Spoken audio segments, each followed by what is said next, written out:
Hecaxe, the people of the High Valley, the children of the sun, the chosen of Cōātlīcue, the faceless god of war, he who carries the sun disk shield.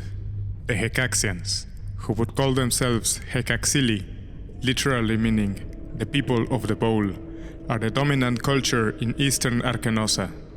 Originally natives of the Hecaxe plateau, they are a warlike people that has managed to conquer, subjugate and colonized most of the eastern mainland of the continent by using their abundant gunpowder, advanced machinery, and martial prowess to overpower everything in their path.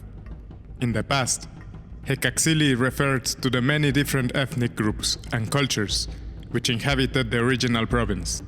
These myriad earlier civilizations could be classified into two broad groups, known as Low Hecaxians or Cōātlīcue, the ones inhabiting the flat plateau, and the High Hecaxians or Hecaxili, the people of the mountains. There was always constant warfare amongst the different groups of Hecaxians, be it for control of the land, raids for riches, and even ritual war.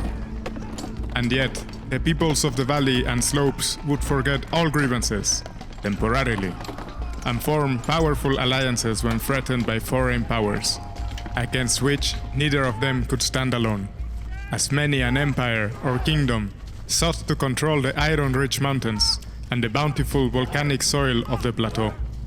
Time and again these incursions were defeated by the combined efforts of the Hecaxili tribes.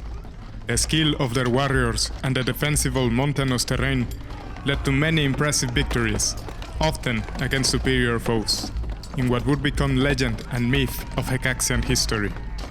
For long years, the valley remained a plethora of bickering tribes and lords, until the rise of 7 Serpent Fang, the Tepehuan, or Lord of Icatlan, a small but powerful city-state that controlled the only major western pass into the High Valley.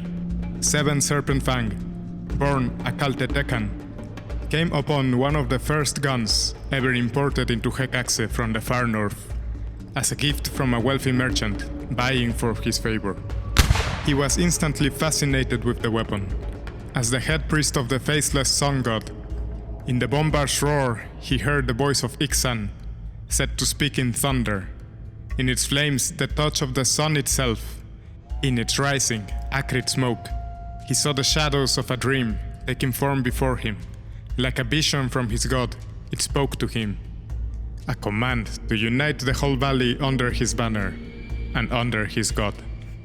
He promptly invited gunsmiths from abroad to reside at Icatlan, and funded guilds of artisans to mass-produce the weapons and improve on their design. The volcanic hills of the valley seemed as made for this purpose, providing abundant copper, iron, saltpeter, and sulfur. These increased burdens in his treasury would pay for themselves in subjugated territories and tributes to come. He also backed the rise and militarization of a radical and uncompromising faction within the cult of Cōātlīcue, one that blamed recent natural catastrophes, including an eruption that brought havoc amongst all the peoples of Hecaxe and abroad, on the lack of sacrifices to the sun god, and the increasing worship of minor deities at the expense of devotion to him above all. He would take up their cause, and in turn, they would become the backbone of his army, his enforcers, and his most dire supporters, their masked helms in the style of a skinless face, like their gods. Once ready, this new military would spill forth from Icatlan and make war upon the rest of the valley. The new weapons and 7 Fang's tactical mind made them invincible in both the field and siege, a weapon that shields and armor could not stop, a fist that mercy and diplomacy would not stay. Thus many low Hecaxian cities fell, and many after would outright surrender, preferring to become vassal states and pay tribute than face the might of Icatlan, as the defeated were often sacrificed to the faceless god of war. Only the Hecaxian peoples, up in their flattened mountaintop temple cities, were able to remain defiant, by using their knowledge of the terrain to resist the invaders, who struggled to carry their heavy artillery and supplies over the narrow and steep mountain paths, where they were often ambushed and constantly stalked. But even their stubborn defiance would only buy them time. So, by the time 7 Serpent Fang was an old man, his domain and tributary states included the whole Hecaxian Valley and most of its foothills and lower peaks. He imposed Icatlan culture and tradition on all his subjects to be reborn as the one and only Hecaxian people, the chosen children of Cōātlīcue.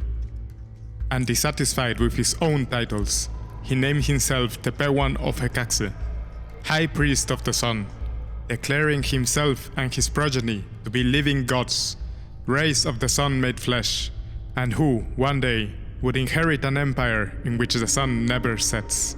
After his passing, his descendants would attempt the conquest of the peaks and the invasion of the lower lands, with some success. But the world beyond their peaks proved too strong for the small valley, as they had also begun to adopt the weapons and tactics of 7 Serpent Fang and his army. But his claim to the lands below was never forgotten, and his rule had set the grounds for the rise of Hecaxe as a feared empire, like a great serpent, slowly uncoiling from a long sleep in its high mountain nest. And as it did it, it breathed thunder and brimstone, and birthed endless throngs of faceless iron men, eager for their chance to subdue the world below.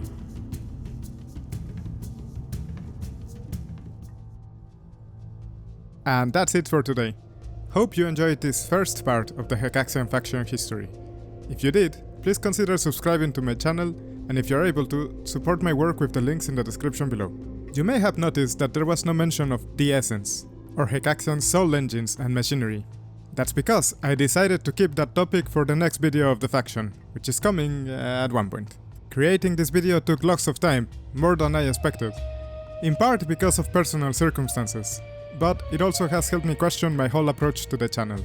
In my aim to make something impactful, I kept the production of this video under wraps, and now I think it wasn't really worth it. We'll make an effort to show more of the process and perhaps change the format to be less demanding in the future. It also made me want to create more short-form, simpler content in between these more produced videos, in order to flesh out the world and not have such long content routes on the channel. So look forward to it. That said, thank you so much for watching to this point. And as always, cheers!